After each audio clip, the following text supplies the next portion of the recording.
where is he from? Is he yours? I rescued him from an oil slick, and now he thinks he's my friend. Okay, off you go. He's not my penguin. I don't like penguins. Then why did you save his life? Because I was trying to impress a woman. I have to go now. Now I ended up with a penguin. Hey everyone, this is Julie and welcome to my SOFHAB Reviews segment. Now today I'm covering a movie that recently showed up on Netflix called The Penguin Lessons, and joining me happily is Rascal Entertainment. Hello again. This movie takes a cue from The Holdovers by telling a story based in 1970s Argentina and adapting a book about the real teacher that ends up rescuing and befriending a lost penguin from an oil spill. And yes, it's as endearing as it sounds. But before we start, be sure to like, subscribe, and notification abilities on SOFHAB Reviews, and so much more. Yes, and thank you so much for joining us, subscribing to our channels, commenting everything you do. We appreciate you guys. Thank you so much. Yes. This is a movie I didn't even know was coming out. I saw it pop up a few days before it actually premiered on Netflix, and I saw Steve Coogan is in it, and I said, you know what? I'll go ahead and give it a try. I liked him in Around the World in 80 Days with Jackie Chan. He's been in a couple other movies. Mm-hmm. And I just decided based on that and a penguin being in the movie that I'd give it a try. Right. And I'm really glad I decided to watch it. So I said, okay, Rascal, you got to watch this with me. Because I watched it alone the first time. Mm-hmm. And I sat through the movie and only took one time pausing it to take a break. And for it to hold my attention like that, I knew it was really good. And I knew Rascal would love it because of the penguin and all the little special moments that are within it. Yes. And yes, it's got some other things that are in the movie. It's not like Mr. Popper's Penguins. No, but makes you think of it. Definitely. So for those of you not familiar with the Penguin Lessons, as we weren't, it actually came out in 2024. Mm-hmm. It's a comedy drama film directed by Peter Cattaneo, starring Steve Coogan and Jonathan Pryce, who's also a really huge actor in Britain, as well as he's done some good work here. It premiered at the 2024 Toronto International Film Festival in September of that year before being released in cinemas in the US and the UK in March and April of this year, which is why it came to Netflix so late after the original release. Right. It earned $13 million at the box office. They're not giving us any figures on what it took to budget it. Right. And it runs 112 minutes. The inspiration for this is adapted from a book by Jeff Pope called The Penguin Lessons. Oh, it kept the same name. And it actually, I'm sorry, let me correct myself. It's based on The Penguin Lessons, a 2015 memoir by British author Tom Michell. And the book recounts Mitchell's experiences again in 1975 when he was living in Argentina and he rescued a Magellanic penguin from an oil spill in Uruguay. Mm-hmm. And the person in the film portrayed by Coogan is Tom Michell. Mm-hmm. So this was again something I never thought I would watch. Right. And to correct myself fully, Jeff Pope is the person who wrote the script. Right. And we had never even seen any advertisements for this, no trailers, nothing on TV or on DVDs or heck, YouTube ads, since they show stuff like that now. Never even heard about this film. Mm-hmm. But again, it was done in the style like The Holdovers, where they wanted to have the feel like it was taking place in a time period. And the looks too, right. Definitely. Even down to opening and closing the movies with the old logos and transitions and music that they used to use for the company back in that time period. And I think they did a good job of emulating that in here. Even though the story is different, it still has that same feel as Holdovers did. Mm-hmm. Which that movie got really praised for being something very different from everything else that was out at that time. And we also did a review of that. It should be coming up now if you'd like to take a look at that after watching this to find out why you should watch The Holdovers. We recommend that you take a look at our review. Right. Excellent movie as well.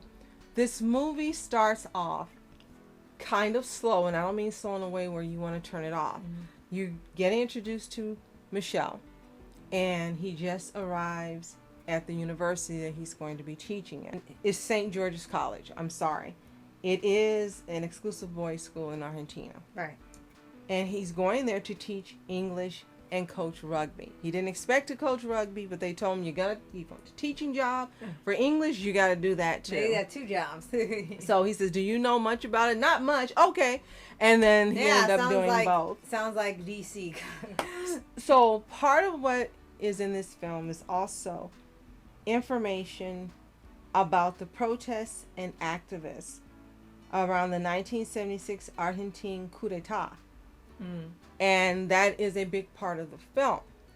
Don't let that turn you off, because you learn, like we did, history you didn't know. Right. About a country you may not know much about, and Right. about how it has shaped that country even to this day, and how it shaped it for decades after. That was something I really appreciated being taught about. Right. It has been blended wonderfully with the events of Michelle finding the penguin and how he lived with him up until the end. And it's interesting how you learn how the country was living at that time, about the money, and how he had to spend his money as soon as he got it. They kept telling him, spend it all, because if you wait, it's not going to be worth much. Within a week, it'll be worth less than what you put out. And the first time he didn't listen, and his boss was so angry. He says, I told you to, not his boss, the man who does the currency, payouts. yeah. Right. And he's like, I told you to spend it. It's not going to be worth anything now. And he says, oh, I didn't understand that. So the next time he went out, and he was just getting everything he wanted. Right. So he ends up taking a trip to Uruguay with another of the teachers there. And they meet some ladies. They go out dancing. And the next morning, no, that didn't happen. The next morning, he and the lady that he likes are walking on a beach, and it's covered with dead birds and oil slick. And they happen to see one of the penguins move. Yes. And then she says, we can't just leave him here. We have to help him. So they take him back to the hotel, and they clean him with, I think, dishwashing liquid, like Don has made famous sort of a for. joke. Right. Yeah. And then they clean him off.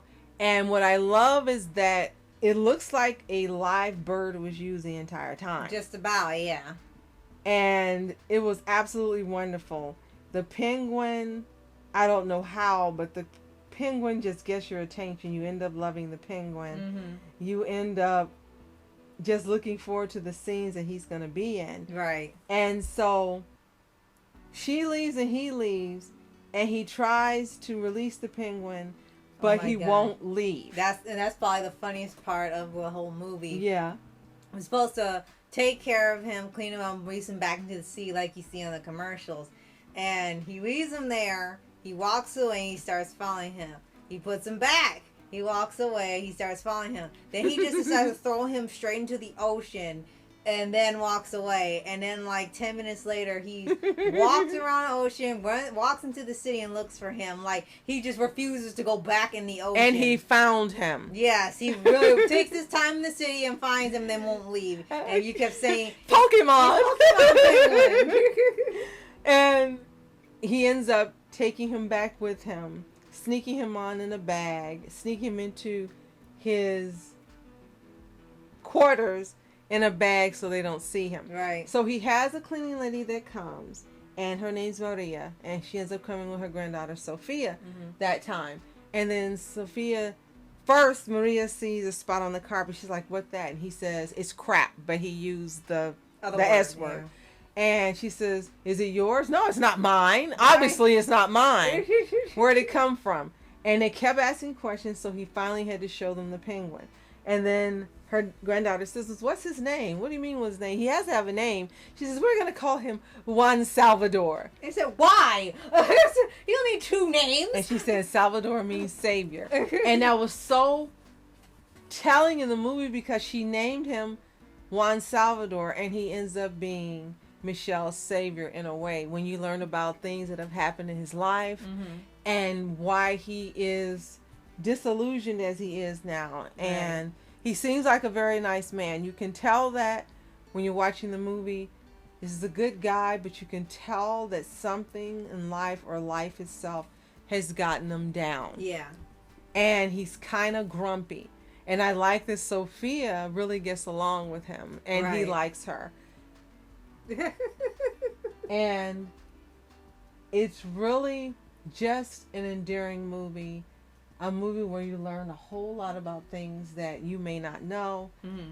If you're Argentinian, you may know a lot. If you study, you may know a lot.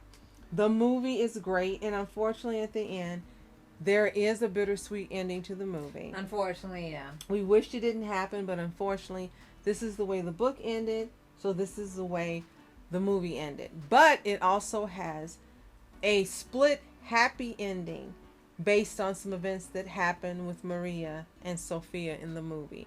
So you had one bittersweet ending and one happier ending. Yeah. And it is worth watching this movie if you love dramas, if you love movies that have some comedy in it that help to make it a little lighter. So let's get to the cast quickly. Mm-hmm. As we mentioned, Steve Coogan portrays Tom Michell. Mm-hmm. And Vivian El Jaber is Maria Alvarez. And when you see her, you may not know her name, but you've seen her in a lot of movies. Yes. And when I saw her, I said, okay, now I know her name. Björn Gustafsson is science teacher Tapio, and that's the one who he ends up going to Uruguay with. Right. You have David Herrero as Diego Carmelia. Jonathan Pryce is headmaster Timothy Buckle. His role is fantastic. He's almost unrecognizable with the beard, facial hair, and everything. Right. I almost didn't know who he was. Right. Liam Main as Alejandro. Alfonsina Corruccio as Sofia Alvarez. Michaela Bruque as Karina. Alma Miranda as Ernesto. Nincor Fernandez as Igor. Hugo Fuertes as Ramiro. Joaquin Lopez as Victor, Miguel Alejandro Serrano as Walter, and Brendan McNamee as Cooper. And the film itself was shot in Spain in 2023 and in Argentina and Uruguay in 2024. So they were on location. Yes. So what I really, really want to know, which I haven't found the information yet, was this really a live penguin? It looked like a live penguin. Yeah. It didn't look like it was CGI. Yeah, I think it was. I think it really was, because you don't see a lot of live animals in most movies anymore, because usually every single time they have one, there's an accusation of animal cruelty or PETA getting involved and constantly saying that they're abusing animals just by them standing there. So most of the time you use photorealistic animals and to make it look like they're real, but they're not, to avoid issue. Right. This time, I think because it was done somewhere else, they used a live penguin. And they didn't do anything that would be considered harmful to it. So Rotten Tomatoes was still rotten, rated at 78% out of 120 critics' reviews. And the website reads, "The Penguin Lessons is appealing, even if it curiously eludes some disturbing geopolitical history, and is elevated by a winning performance from Steve Coogan with a little help from a lovable pint-sized companion." Metacritic rated a score of 52 out of 100, indicating mixed or average reviews. I think both of them are low. 78% is low, 52% is too low. And I think it should have like an 85 or Yeah. 89% rating. And I think what affects it is not a fault for the movie, but I think we had seen a couple reviews rated lower because of the tones of the politics of the time. Either these are people who lived through that era of it, or it just has to do with politics that's automatically negative. And I think they focused more on that part of the background and the frame of it when it was taking place, rather than the story and the message it's trying to teach. It's like, well, we're talking about politics and war. That's bad because they're thinking it's all biased and everything. And I think they were distracted by that and didn't pay attention to the movie sometime, more concerned about the darker themes like that. And that's too bad. So if you decide to watch it, don't do that. Again, it teaches you about something you may not know about, and learning about the real history of things is always a good thing. Yes. Whether we like what it's conveying or not. So if you've seen the Penguin Lessons, let us know in the comments. Did you love it? Did you hate it? Have you read the book? Let us know in the comments. And if you haven't seen it, as far as we know, it's available exclusively on Netflix. It's definitely worth watching. If you need something calm and endearing, educational, and heartwarming, then The Penguin Lessons is for you. Give it a watch, come back, and tell us what you think. Yes. And if you all already, be sure to like, subscribe, and click notification for dates on the SOFHAB reviews and so many other types of videos. Yes, and Rascal, thank you so much for joining us again. We always love it when you're here. Of course. And thank you for watching this with me. It's so good, guys. As I said, I watched it once by myself and a second time with Rascal. It's that good. Give it a chance.